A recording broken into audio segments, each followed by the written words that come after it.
The next major 3D Mario game is coming, built specifically for the Nintendo Switch 2, and this should be incredible if we have anything to go off of based off of what Mr. Shigeru Miyamoto has to say and how he compares what they did and the accomplishment of Super Mario Odyssey to a game that's going to be built specifically for the Nintendo Switch 2 compared to the Nintendo Switch 1 with the next big 3D Mario game. So we need to discuss what happened there, in addition to some big games that people hated that were built in a certain way for the Nintendo Switch 1, some classic RPGs and more, but could be coming native to the Nintendo Switch 2, and some other business that we have to take care of when it comes to someone that I think kind of just makes up stuff. But there was some new information, so we're going to go over what they had to say. But before we continue, we are giving away a Nintendo Switch 2 at 140,000 subscribers, or on September 1st, whichever comes first. Subscribe, like, comment. The winner will be chosen at random, and it's a worldwide giveaway.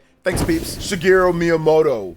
Let's talk about what he had to say when it comes to the next Mario game, because he is looking forward to it, but it goes a bit deeper than that, and we're going to discuss everything here with the next 3D Mario game, when we can see it, the new theme potentially of it, and how the Nintendo Switch 2 is going to create something that maybe far surpasses, just the look at least, what they did on Switch 1 and of course before. So the legendary video game creator, Mr. Shigeru Miyamoto, has popped up in a special Super Mario 40th anniversary themed issue of Casa Brutus. Mr. Miyamoto said that the team has gotten everything we wanted out of the Switch system with the superb Super Mario Odyssey, and he states that he's really excited to see what's next. Here are his exact words, quote, "With the achievement of Super Mario Odyssey, I think we've gotten everything we wanted out of the Switch system. Up to now, we've released new Mario titles with the advent of each console. I'm excited to see how the current team will handle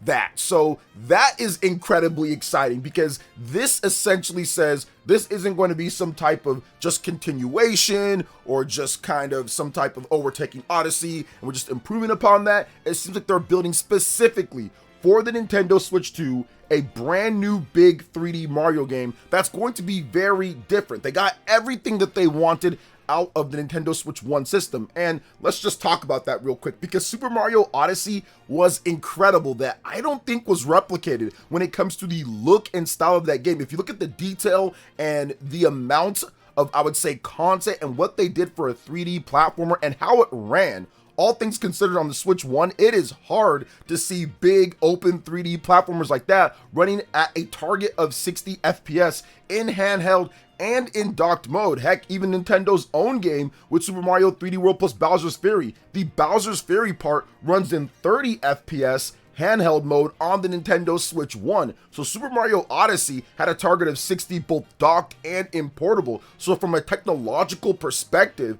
that was one of, if not the most impressive game on the Nintendo Switch 1. Definitely one of the most impressive games for sure. So seeing what they did with that gets me incredibly excited that he's saying, hey, we got everything out of that, but now they are fully focused on building something specifically for the Nintendo Switch 2 and what they do with that system. So that's the reason why I don't think that it's going to be a Super Mario Odyssey 2. I mean, it could be a Super Mario Odyssey 2, and they basically make it a whole new theme, but I don't know. I think that they're going to take a completely different theme with obviously this new system, and they're going to apply that to where they create something that truly blows people's minds. And that's something that they've done since the beginning, since they first started making 3D Mario games. Every single time that they have a new big main system, they make a game that's built specifically for that system. When you look at Super Mario 64 and what they did there with the analog controls, the 3D, the camera, everything for its time was revolutionary. Super Mario Sunshine is not that great, or I don't like it as much. It's still a solid game, at least based off of the reviews and what people have played. People still play it to this day.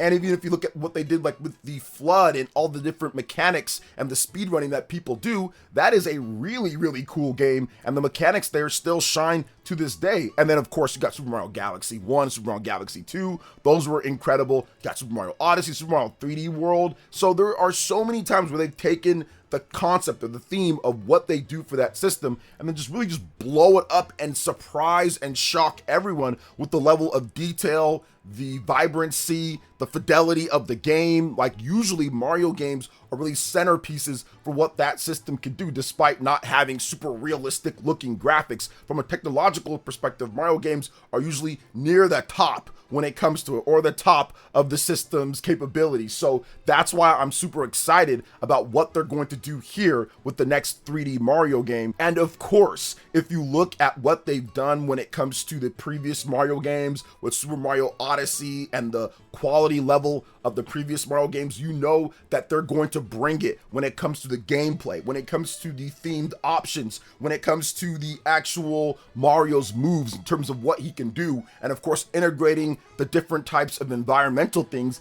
into the platforming. That's just something that Mario has done so well over the years. They've been able to create some really incredible speedrunning opportunities, or just mechanics like Cappy, for example, being able to do some crazy stuff there. So I think it's going to be great. This is going to be a very, very, very awesome reveal for the next Mario game, but I do think that we won't see it this year. I mean, there's a possibility, so I'm not gonna say that we won't. I'm gonna say this is what I'm gonna say. I'm gonna say that there's a possibility that we see it this year. Maybe they announce it not at this upcoming Nintendo Direct that's rumored for June, but maybe the Direct after that. Maybe the Fall Direct for a release in 2027. I think they're going to, because they do have the price increase that is coming in September, and they're going to need to ensure people that Mario is coming in some type of way, that they're going to get that next big Mario game out. Nintendo's been able to sell 20 million plus systems done at this point without having that next big 3D Mario game, without having that next big 3D Zelda game built specifically for the Nintendo Switch 2.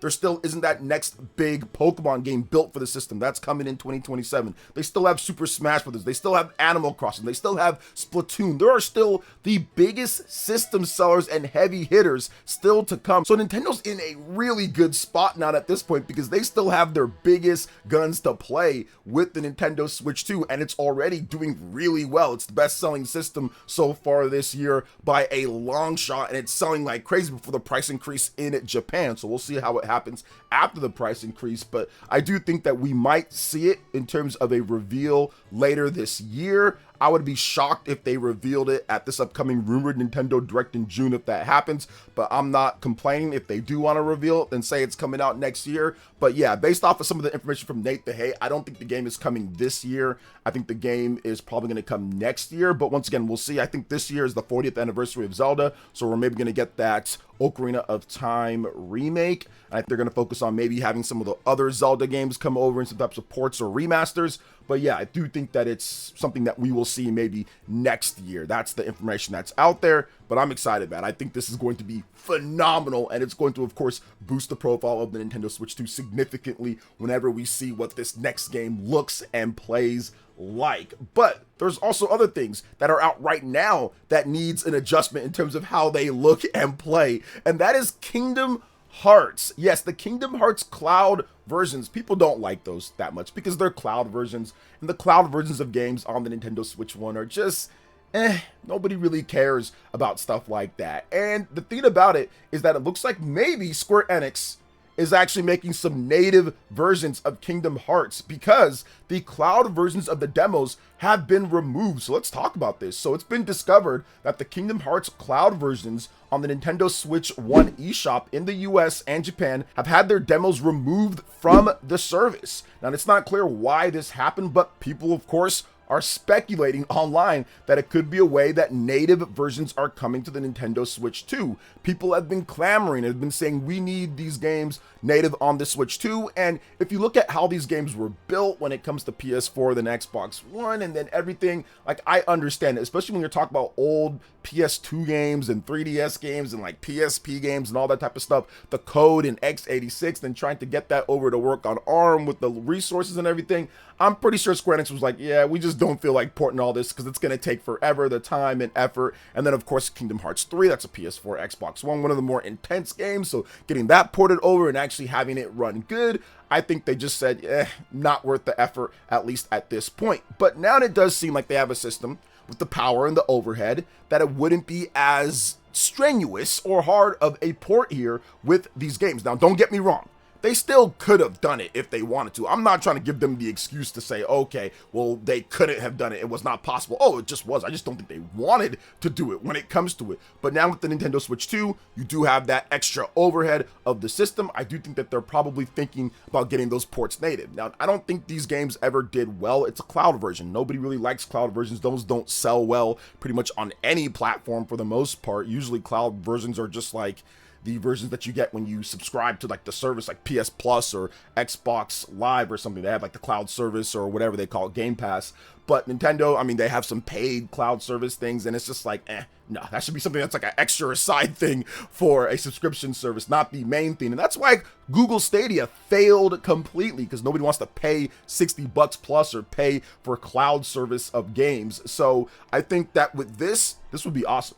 Kingdom Hearts, these collections, good games, a lot of good games in there. I think it'd be really cool if they're able to get this over. With the breadth of content that are in these games with Kingdom Hearts, you know people want to actually be confident and play them natively. You don't want to have to worry or rely on the online play, especially if you buy these games at what Square Enix was charging for, and then you use the actual nature of the Nintendo Switch, which is a hybrid system. You play on the go and at home, and a lot of times when you play on the go, you don't want to have to be connected to the internet. You don't want to have to worry about that, and these games need the internet with the cloud versions in order to operate and function. So it's just not something that's ideal. It's never built, at least in my opinion, for a hybrid system. Cloud versions don't even work at all because, once again, you're on the go with these systems. You want to be able to play anywhere, and you might not have a stable or good connection. And that's another thing with the cloud versions. If you don't have a stable or good connection, it's going to affect the quality of the game. You can see skipping, you can see issues, you can see artifacting, you can see all sorts of problems. You can see some lag and all of that. So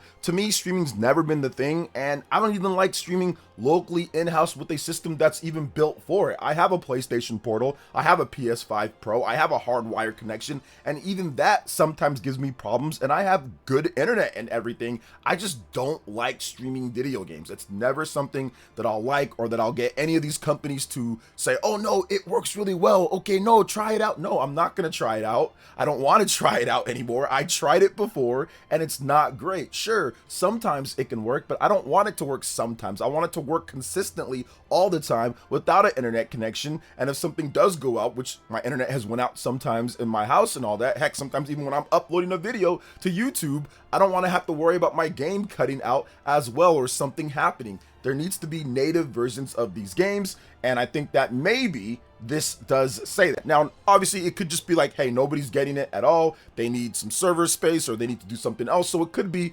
absolutely nothing, but I do think with the next Kingdom Hearts game coming out, probably for the Nintendo Switch 2 with Square Enix's multi-platform push, they probably want to get Kingdom Hearts out natively on the Nintendo Switch 2 so people will be able to play those games before they jump into Kingdom Hearts 4. So to me, at least, it makes sense that this demos would be removed, or it makes sense to me that they would probably be thinking about what's happening here with Kingdom Hearts and getting these games native on the Nintendo Switch 2. We've seen a bunch of ratings for a variety of different games when it comes to Switch 2, so I do think that this game could be one of those that comes over, and Square Enix has been one of the best developers and publishers on the Nintendo Switch 2 system, hands down. They have put out so many different games. They've done a good job of marketing. Heck, Mr. Hamaguchi himself, from the Final Fantasy VII Remake team and Rebirth and all that, he flew out to New York to sign autographs and to meet fans with Final Fantasy VII Remake Intergrade's release on the Nintendo Switch 2, which is something I don't think Square Enix, when it comes to any of their developers, especially associated with Final Fantasy, has ever done with Nintendo fans or anything like that, because they've been so, I would say, tied or attached to PlayStation over the last number of decades. So they're really trying, and they're putting up a pretty good effort to put games on the Nintendo Switch 2. So I wouldn't be surprised if Kingdom Hearts does come over natively on the Switch 2 system. But let's talk about the Switch 2 system a bit more, because we've got some information that's came out. Now, this one's from Bloomberg, so you know I'm going to be cautious on this, because after that whole 30% production cut thing, now they're trying to say that Nintendo is going to increase production by like however many percentage or something. So before it was negative, now this one's positive, and I'm going to keep it a buck here, and I'm going to keep it the same that I do with the analysis after I did, whether it's positive or negative news. This stuff coming from Bloomberg, it should be taken as a rumor and just that. Don't take it as it's 100% now that they're saying that they want to increase the production to 20 million units, despite Nintendo going conservative on their forecast with 16.5 million units up until March of 2027 when it comes to sales. So just keep that in mind, guys, that I don't trust Bloomberg as a source, but let's get into what they had to say. Let's cover it just like I covered the negative news when it comes to the 30% production cut, and we poked a ton of holes in that theory as well. So Nintendo is reportedly looking to increase its production of the Nintendo Switch 2 this fiscal year by around 20% to about 20 million consoles, according to people familiar with the matter speaking with Bloomberg. The sources that asked not to be named, as the information is not public, say the number of the units set to be produced is not final and may be revised depending on demand. Nintendo has forecasted that it would ship 16.5 million Nintendo Switch 2 consoles for the fiscal year ending March 2027. However, the company has been conservative with its forecasts recently, as it initially expected to ship 15 million Switch 2 consoles in the first fiscal year and ended up shipping 19.89 million consoles. Quote, "For them, there is no real downside in lowballing numbers first and then surprising them later," Tokyo-based industry analyst Dr. Serkan Toto put. The just finished fiscal year is a good example.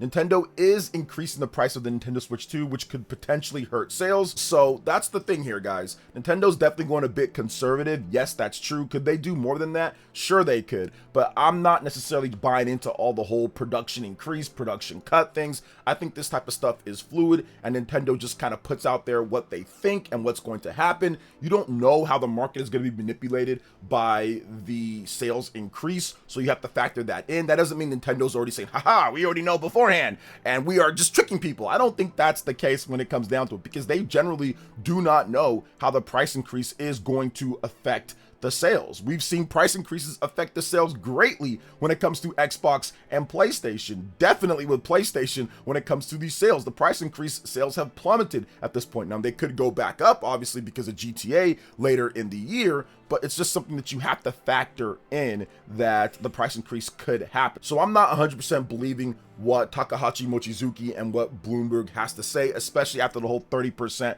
production cut thing. And yes, this one is a more positive thing, but that's not the point. The point is that it's a rumor and that they've been wrong many times with Bloomberg and Mochizuki. So I'm good on that, but you guys can take the information and do what you want with it. So what do you guys think about everything that we talked about here when it comes to the Nintendo Switch 2 and Mario? Let me know in the comment section below. All right, guys, that wraps it up for this video here. Thank you so much for watching. I do appreciate it. Please make sure you hit that like button, subscribe if you're someone new, click that notification bell, and check out my other Nintendo Switch 2 RPG content and more right here on screen. Thanks for watching, and we'll catch you guys for the next one. Peace.